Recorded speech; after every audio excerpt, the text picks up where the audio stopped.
House turns its attention to the killing of 17 soldiers on the 14th of March 2024 in Okuama community in Ughelli, Delta State. Concerned that since the unfortunate event happened, the perpetrators of the crime have not been arrested, thereby sending a wrong signal, especially in the light of many reports in the press last year, where the Chief of Defense Staff claimed that the military knows the perpetrators of this heinous act. The House is also concerned that several innocent citizens, indigenes of the community, including the President General of the community, Professor Arthur Ekpokpo, Chief Honorable Bevis Adogo, Mr. Dennis Amaka, Ms. Okuama Mabel, and Pa James Urhobo, who died in custody, among others, were detained and have since been in detention. The House urges the Nigerian Army to release the investigative report from the incident and release the detained members of the community or charge them to court. The House also wants the Army to rebuild the homes destroyed by its men. Well, that was a call by the House of Representatives a few days ago asking for the publishing of the investigation that was carried out by the Nigerian military a year ago into the activities that saw the death of 17 soldiers, including 4 officers. Well, this morning we have with us Professor Sunny Awefiada, who is a member of the World Council of Urhobo Professors and coordinator of Urhobo Historical Society. He joins us virtually all the way from Abraka. Prof, thank you so much for joining us this morning. This is 1 year after the killings in Okuama. We're all aware, well, I'm sure many Nigerians are aware of what happened shortly after that particular. As a matter of fact, a lot of Nigerians had their hearts in their mouth when they heard that 17 soldiers had been killed in a particular community, because they know what had befallen other communities in the past when such an incident happened in those places. And sadly, Okuama was no exception to what has now become like the norm when such an incident happens in a community. In spite of the callings and the pleas by many well-meaning people that the rule of law be followed. But can you tell us what it has been like in that community a year after this particular incident? Thank you very much, Mokbe, for this memorialization of what happened at Okuama last year. 1 year after, it has been a tragedy of great proportion. Nobody anticipated what happened at Okuama. The incidents of March 14 that led to the death of the 17 officers of the Nigerian Army was never expected. And what followed the death of those soldiers, as you said, was what nobody expected, what we now call the punitive expedition, which was more or less like what happened to the Benin Kingdom under Oba Ovorame. 1 year after, Okuama is in rubbles. The people are scattered. A few of them are back home though, but life has never been the same prior to March 2014. So it has been a tragedy of immense proportions. Lives were lost, means of livelihood lost, families dispersed, people that probably will never meet again for as long as life endures. As we speak, people are trying to pick up the bits and pieces of their lives. But the reality is that things have never been the same again prior to March 2014. And you will recall that when that incident happened, the Urhobo people stood up in one accord to condemn the killing of those soldiers. And as much as we were able to do, we tried to explain to the Nigerian state that that thing was not perpetuated by the people of Okuama. And to get to the root of the matter, we were appealing that there should be an independent commission of inquiry, that only that can unravel what actually happened on the 14th of March. And if you recall again, the build-up to the 11th of Okuama, the military high command came up with a statement consistently that they knew those behind it, and that the army was in hot pursuit of those who committed that heinous crime. So we're not thinking that Okuama will be spared. But just like every other community before Okuama, from UGEP 1975 in Cross Rivers to OD 1999 in Bayelsa State to Katsina Allah in Benue State 2001, Okuama was invaded by the Nigerian army and it was reduced to rubble. By the time the destruction was done, only one church was standing. And some of us saw that it was symbolic because the first Urhobo Anglican bishop, late Bishop Agoriwe, came from Okuama. So at the end of the day, only that church, an Anglican church, was standing. So as I said earlier, it has been a tragedy of immense proportion, a root shock to the Urhobo nation. And we are still mourning. We are not just mourning for Okuama, we mourn with the families of the soldiers that lost their lives. We mourn in solidarity with the Nigerian army.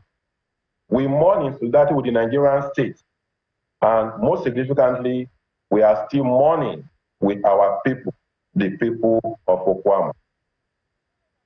We do know that quite a number of, a series of incidents happened after that invasion, especially after the deaths of the soldiers.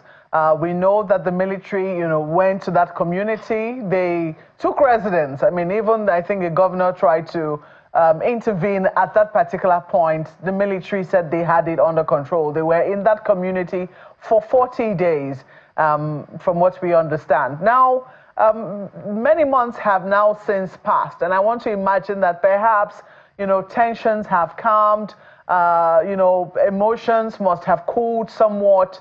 Have there been any civil interventions on the part of government or civil society to interface with the Nigerian military to see precisely how it is that a resolution to what might be perceived as a hurt could be arrived at? Okay, there were some intervention. For instance, the state government set up an IDP camp at a place called Ewu to take care of those that were displaced and those who had the courage to come out. Then I remember also that the Nigerian army also set up an investigative panel that sat in Warri. But many of us felt that it was wrong for the army to be a judge in its own case. And we all were calling on an independent commission of inquiry. Whatever name it is called, we do not mind, as long as it was an independent commission of inquiry. We are also aware that the Federal House of Representatives also set up a committee to investigate what happened. And of course, we were told that the Nigerian army refused to appear. There have been calls by civil society organizations, Urhobo Progress Union, Urhobo Historical Society, Urhobo Renaissance Society, World Council of Urhobo Professors, and many other organizations have also been calling for an independent commission of inquiry, but that has not been done. So we're thinking that for us to arrive at a closure, there should actually be an independent commission of inquiry. Who do you think is best suited to set up this independent commission of inquiry? Well, we have called on the federal government to do so. And then the membership should be independent-minded Nigerians. We can think of retired high court judges. We can think of civil society organizations. We can think about NGOs. Members of the armed forces can also be members of the commission of inquiry. A high-powered one that is truly independent in every sense of the word. And it should be given time to unravel what actually happened. I think after that, we should be able to discover the truth, and then we can think of attempt at rehabilitating Okuama, think about compensation, and every other thing that we know will bring closure to what happened.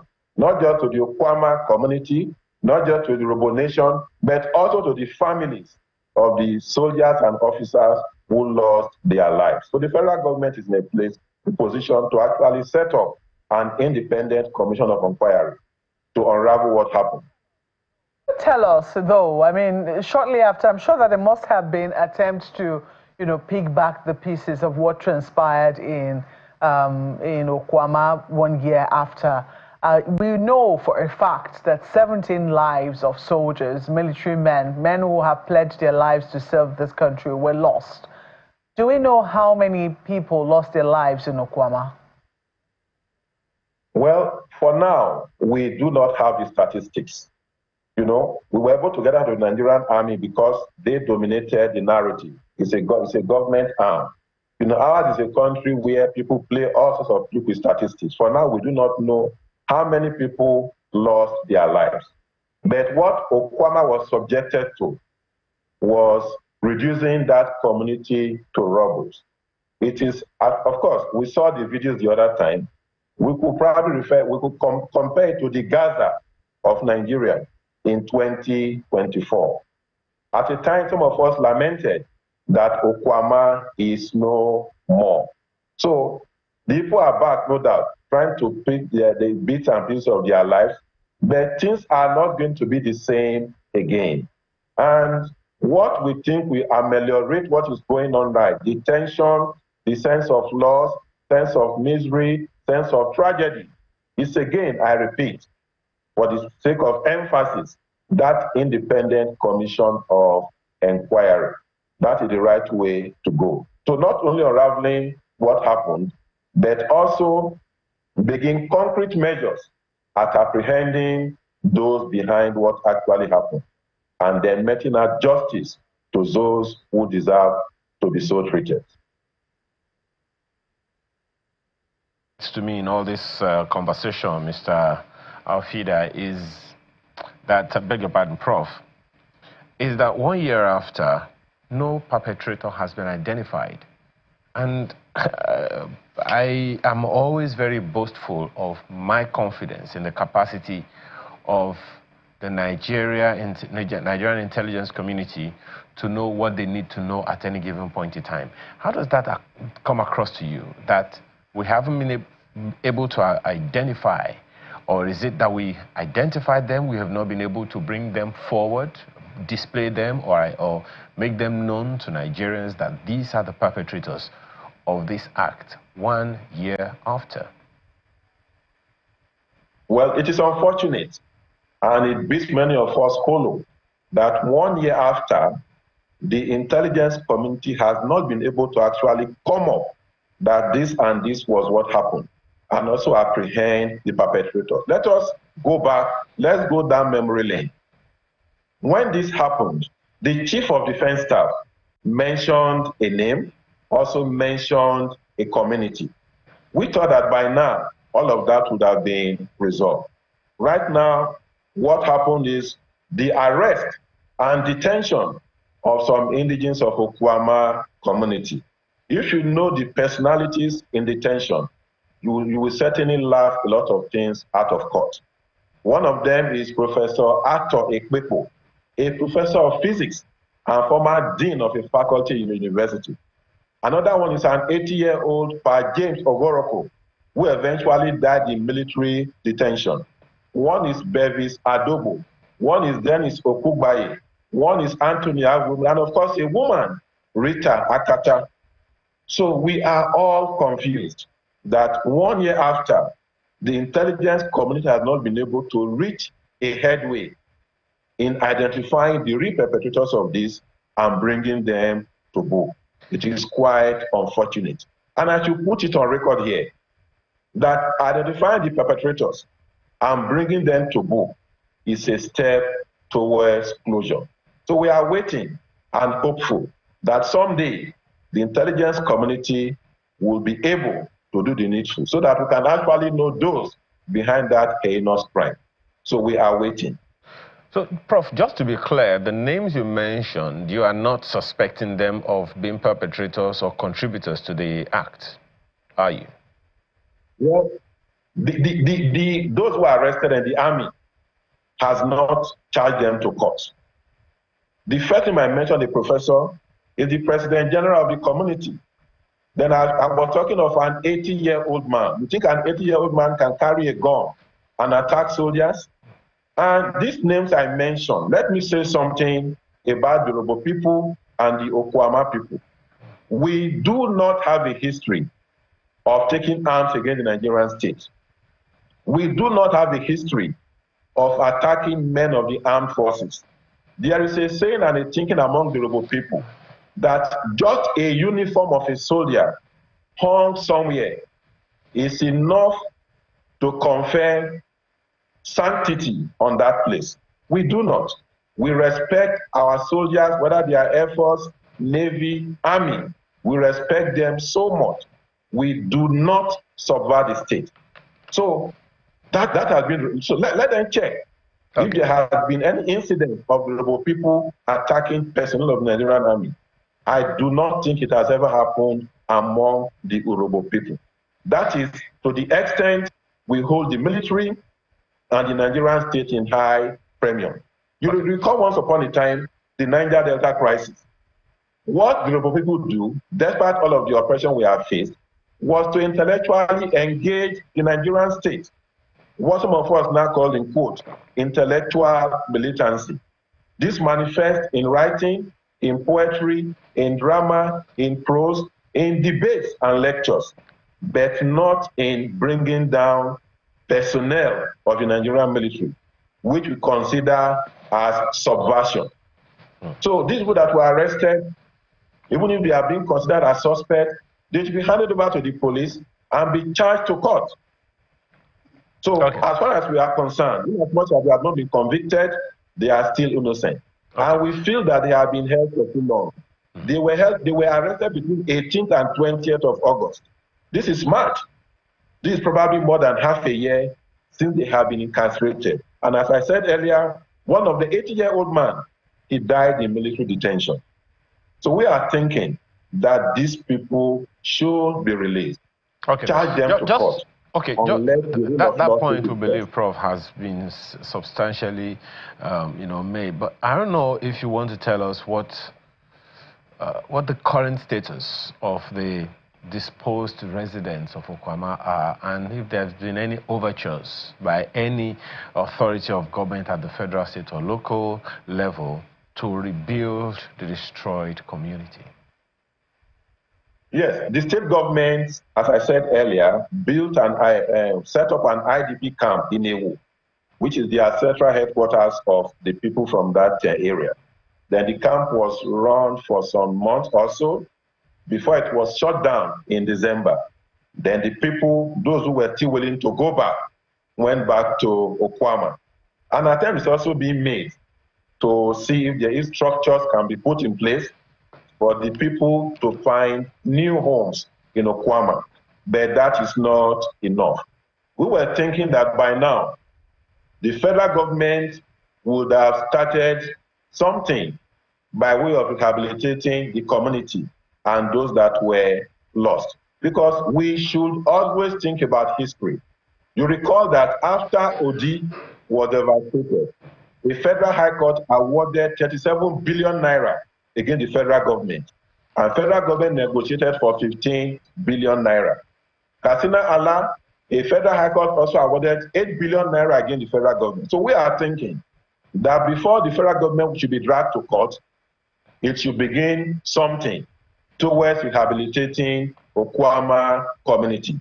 Federal government should come to that community and rebuild the community, because an arm of the federal government, Nigerian Army, laid that community to waste. Federal government should come there and rebuild Okuama. The people need new homes. They need hospitals. They need schools. They need markets. And we are calling that federal government should pay Okuama a compensation of 150 billion naira to remedy all that happened.